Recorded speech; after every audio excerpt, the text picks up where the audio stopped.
అందరికీ నమస్కారం అండి. జై గురుదత్త ఎస్వీఎస్ ఛానల్కి స్వాగతం సుస్వాగతం. చందమామ కథలను వినాలనుకుంటే ఫస్ట్ మా ఛానల్ని సబ్స్క్రైబ్ చేసుకోండి. ఈరోజు చందమామ కథల్లో పేర్ల అమ్మకం అనే చక్కని చందమామ కథ నుండి విందాం. విజయపురి సంతలో ఒక ముసలివాడు ఒక మూలన కూర్చుని, పేర్లు అమ్ముతాను కొనండి బాబు, విలువైన పేర్లు, వెలకట్టలేని పేర్లు అని అదే పనిగా బిగ్గరగా అరుస్తూ అక్కడి జనం దృష్టిని ఆకర్షించసాగాడు. ఆ ముసలాడి పేరు పోతురాజు. వాడికొక రోగిష్టి పెళ్ళాము, పెళ్ళిడికొచ్చిన కూతురు ఉన్నారు.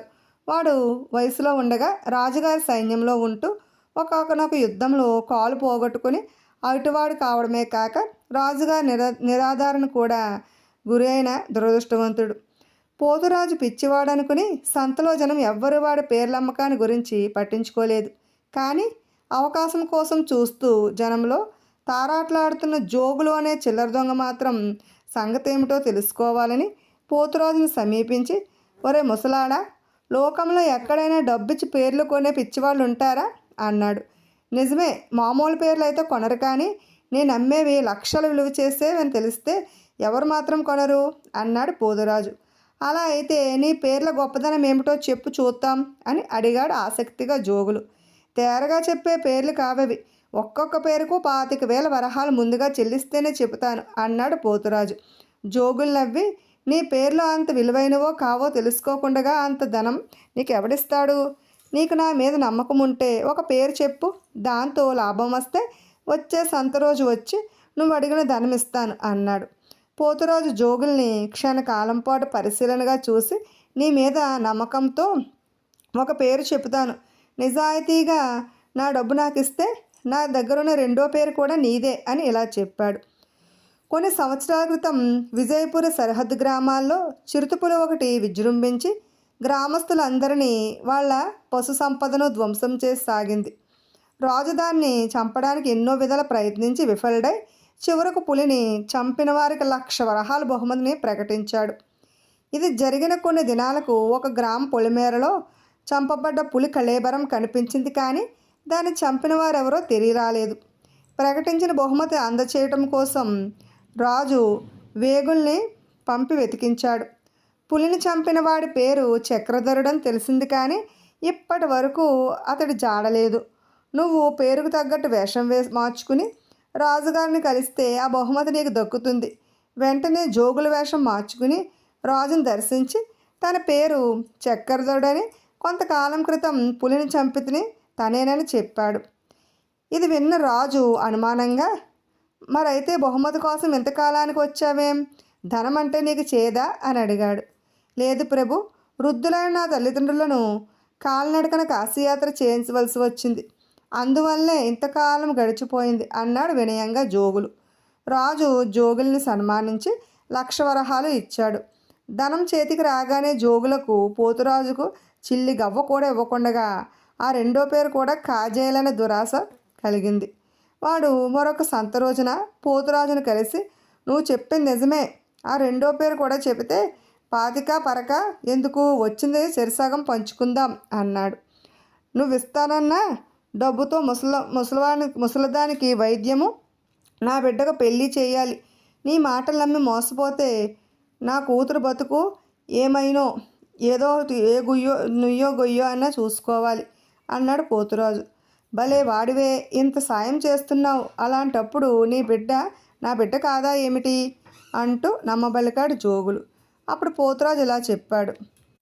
పూర్వం 5 తరాలకు ముందు హిమాలయాల నుంచి మహాపాత్రుడనే మహాముని వచ్చి అప్పటి విజయపూర్ రాజును కలిసి 7 తరాల వరకు రాజ్యము, రాజులు, ప్రజలు సుభిక్షంగా ఉంటారని ఆశీర్వదించి వెళ్ళాడట.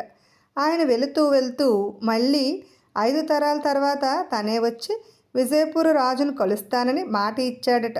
ఆ మహాపాత్రుని ఆశీస్సుల వల్లనే విజయపురి సుభిక్షంగా ఉందని, మళ్ళీ ఆ మహాముని తన తరంలోనే వచ్చి తన రాజ్యాన్ని పావనం చేస్తాడని మన మూఢ మహారాజు ఎదురుతెనులు చూస్తున్నాడు. నువ్వు తగిన వేషంలో వెళ్ళి రాజును దర్శిస్తే అంతులేని కానుకలు లభిస్తాయి. వెంటనే జోగులు బయలుదేరి తెల్లటి ముగ్గుబుట్టలాంటి తలతో ఒంటి నిండా విభూదిరేఖలు, రుద్రాక్షలు ధరించి రాజును కలిసి తన హిమాలయాల నుంచి వస్తున్న మహాపాత్రుడని చెప్పుకున్నాడు. రాజు పరమానందం చెంది వారం రోజుల పాటు రాజ్యమంతటా ఘనంగా వేడుకలు జరిపించి జోగులకు విలువైన కానుకలెన్నో సమర్పించుకుని సాగనంపాడు. ఆ కానుకల డబ్బుతో జోగులు నగరంలో ఒక అందమైన మేడ కొనుక్కుని పోతురాజు సంగతి గాలికి వదిలి విలాసంగా జీవించసాగాడు. కొన్ని దినాలు గడిచాక ఒకరోజు జోగులకు పోతురాజుని గురించి తెలుసుకోవాలనిపించింది. వాడి సంతకు బయలుదేరాడు. ఎప్పటి నుంచో వాడి కోసమే కాచుకుని కూర్చున్న పోతురాజు జోగుల్ని చూసి కూడా చూడనట్టు నటిస్తూ, పేర్లు అమ్ముతాను కొనండి బాబు, విలువైన పేర్లు, వెలగట్టలేని పేర్లని అరవసాగాడు.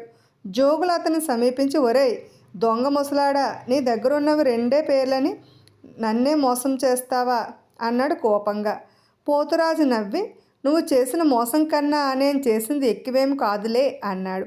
అయితే ఈసారి కూడా ఒక పేరు చెప్పు, దేవుడి మీద ఒట్టు, మోసం చేయను అన్నాడు జోగులు. బుద్ధులుంటే నీకు పేరు అమ్ముతానా అన్నాడు పోతురాజు కోపం నటిస్తూను.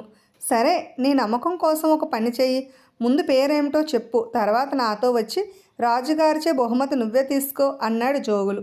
పోతురాజును మళ్ళీ ఎలాగైనా మోసగించవచ్చని అనుకుంటూ ఇందుకు పోతురాజు సరేనని రాజుగారితో నీ పేరు బలభద్రుడని చెప్పు, ఇందుకు నువ్వు వేషం మార్చవలసిన అవసరం కూడా లేదు. ఎందుచేతనంటే ఆ బలభద్రుని గురించి రాజుగారు విన్నాడే తప్ప చూసి ఉండలేదు.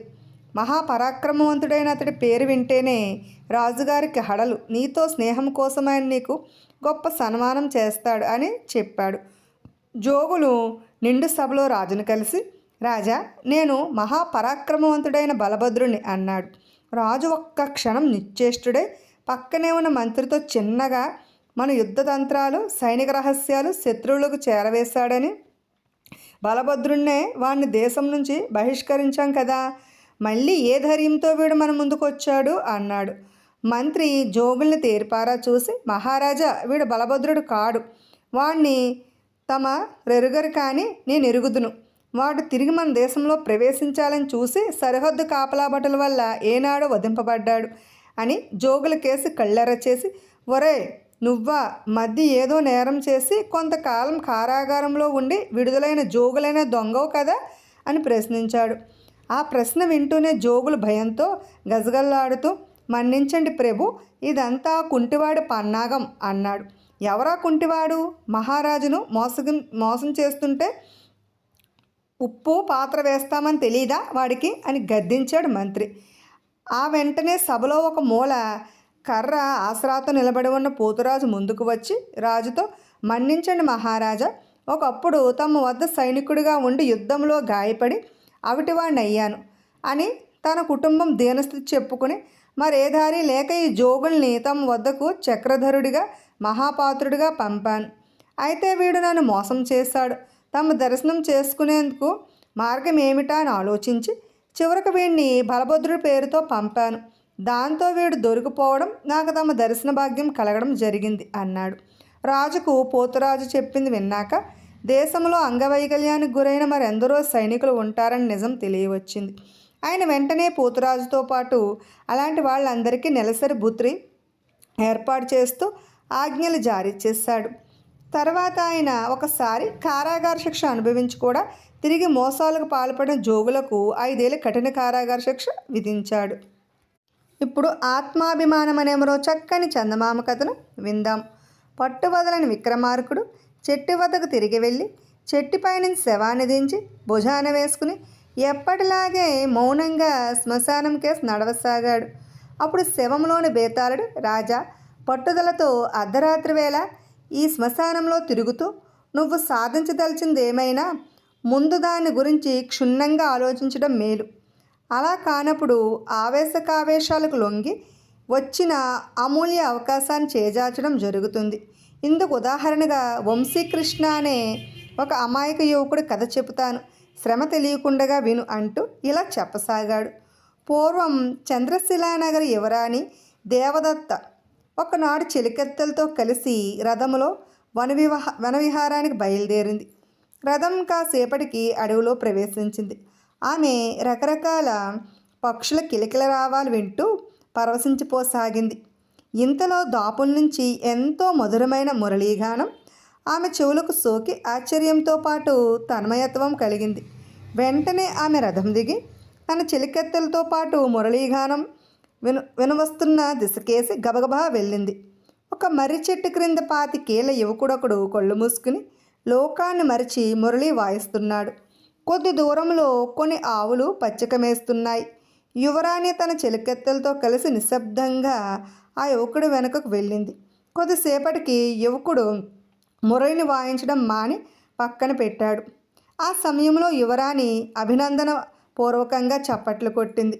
అప్పుడు ఆ యువకుడు ఉలిక్కిపడి తల త్రిప్పి చూసి కంగారు పడ్డాడు. అది చూసి యువరాణి చిన్నగా నవ్వుకున్నది. తర్వాత ఆమె యువకుడితో, నీ మురళీగానం నాకు ఎంతో నచ్చింది. ఇంతకు నీ పేరేమిటి అని అడిగింది. నా పేరు వంశీకృష్ణ. ఈ అడవి అంచున ఉన్న పల్లెటూరు మాది. ఆవులను మేపేందుకు రోజు అడవికి వస్తుంటాను అని బంగారు బొమ్మలా ఉన్న దేవదత్తను రెప్ప వేయకుండా చూస్తూ జవాబిచ్చాడు వాడు. యువరాణి కాసేపు మౌనంగా ఉండి, చూడు వంశీకృష్ణ, నేను ఈ దేశపు యువరాణిని. నీ మురళీగానం అద్భుతంగా ఉన్నది.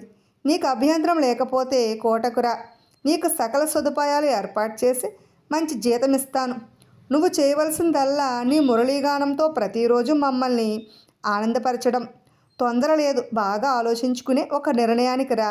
నా తృప్తి కోసం దీన్ని తీసుకో అంటూ మెల్లోని వజ్రాల హారాన్ని వాడికి కానుగ్గా ఇచ్చింది.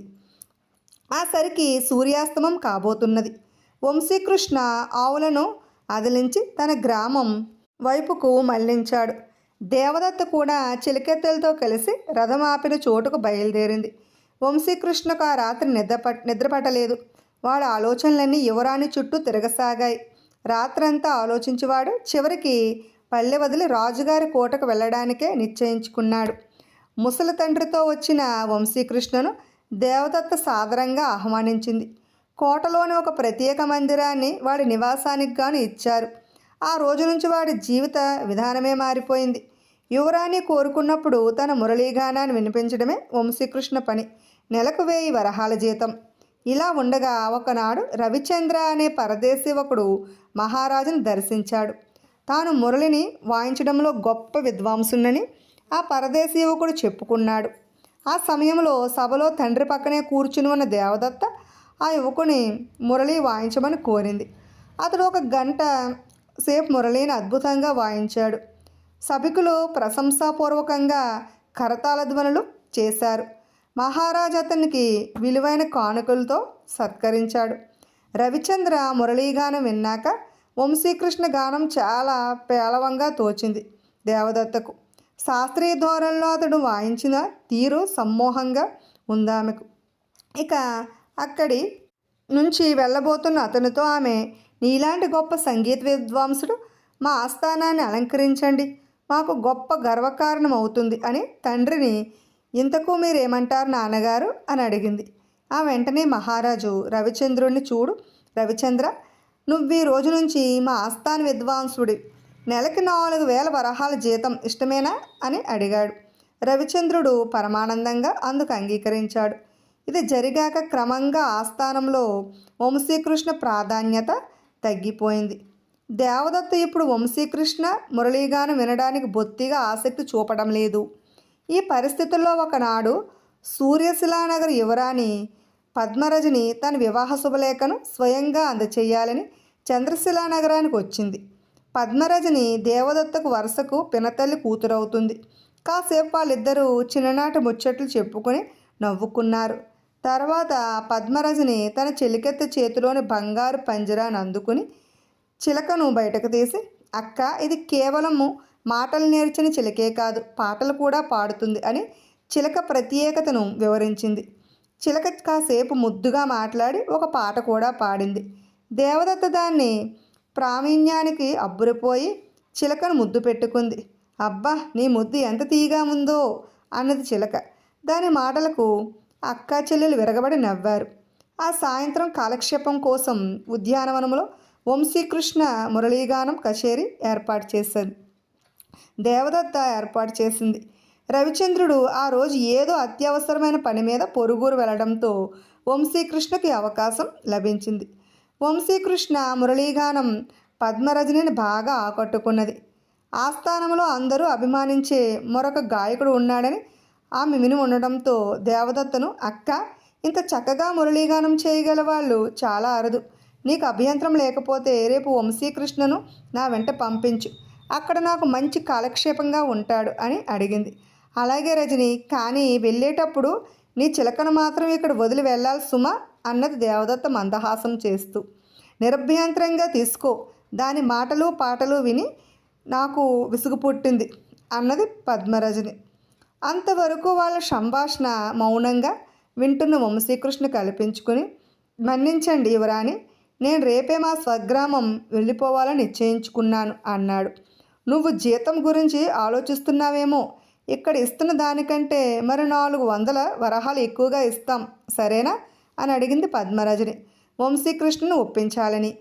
కానీ వంశీకృష్ణ దృఢ స్వరంతో, క్షమించండి యువరాణి, మీరెంత జీతం ఇచ్చినా నేను మీ వెంట రాను, నా నిర్ణయానికి తిరుగులేదు అన్నాడు.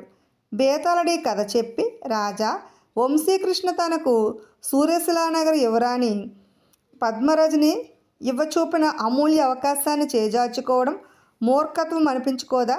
అంతేకాక అతడికి తనలా కాక సంగీత శాస్త్ర జ్ఞానంతో మురళీ వాయించే రవిచంద్ర మీద అసూయ ఉన్నదని మనం భావించడం పొరపాటు కాదనుకుంటాను.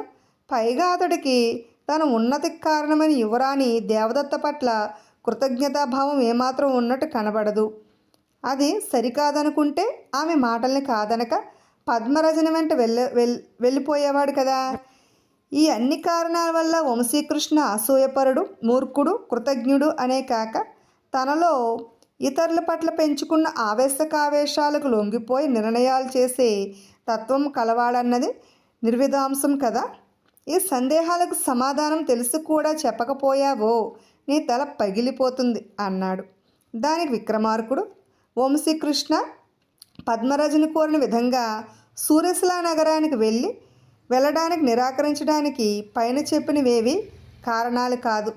అతడు తిరిగి స్వర్గ్రామం వెళ్ళిపోవాలనుకోవడానికి అర్థం లేని ఆవేశం కారణం అనడం పెద్ద పొరపాటు. దేవదత్త కనీసం మాట మాత్రానికైనా అతని అభిప్రాయం తెలుసుకోకుండా అతన్ని పద్మరజని వెంట పంపడానికి సిద్ధపడింది. ఇది వంశీకృష్ణ ఆత్మాభిమానాన్ని తీవ్రంగా గాయపరిచింది. సహజంగా బానిసలు మాత్రమే వాళ్ళ ఇష్టాలతో నిమిత్తం లేకుండా వాళ్ళ యజమానులు క్రయ విక్రయాలు జరుపుతుంటారు. చిలకను తనకు ఇచ్చి వంశీకృష్ణను తీసుకువెళ్ళమని దేవదత్త పద్మరజనికి చెప్పింది. ఇది విన్న వంశీకృష్ణ తన ఆత్మగౌరవాన్ని, వ్యక్తిత్వాన్ని కాపాడుకునేందుకు పద్మరజని వెంట వెళ్ళడానికి నిరాకరించాడు. ఇందులో మూర్ఖత్వానికి, కృతజ్ఞతకు ఆస్కారం లేదు అన్నాడు. రాజుకి ఈ విధముగా మౌనభంగం కలగగానే బేతాళుడు శవంతో సహా మాయమై తిరిగి మళ్ళీ చెట్టెక్కేశాడు. ఇప్పుడు కాశీ పండితుడు అనే మరో చక్కని చందమామ కథను విందాం. గౌరీపుర అగ్రహారంలో తిమ్మావదాని అనే కాశీ పండితుడు ఉండేవాడు. ఆయన చిన్నతనములో ఇంట్లోంచి పారిపోయి కాశీలో పండితుల వద్ద శాస్త్రాలు చదివి 4 ఏళ్ల తర్వాత ఇంటికి తిరిగి వచ్చాడు. కాశీలో విద్యాభ్యాసం చేసి వచ్చిన కారణంగా అందరూ ఆయనను కాశీ పండితుడు అంటూ గౌరవించేవారు. దానితో ఆయనలో అహం పెరిగి తోటి పండితులను అవహేళన చేస్తూ మాట్లాడడం ఒక దురలవాటుగా తయారైనది.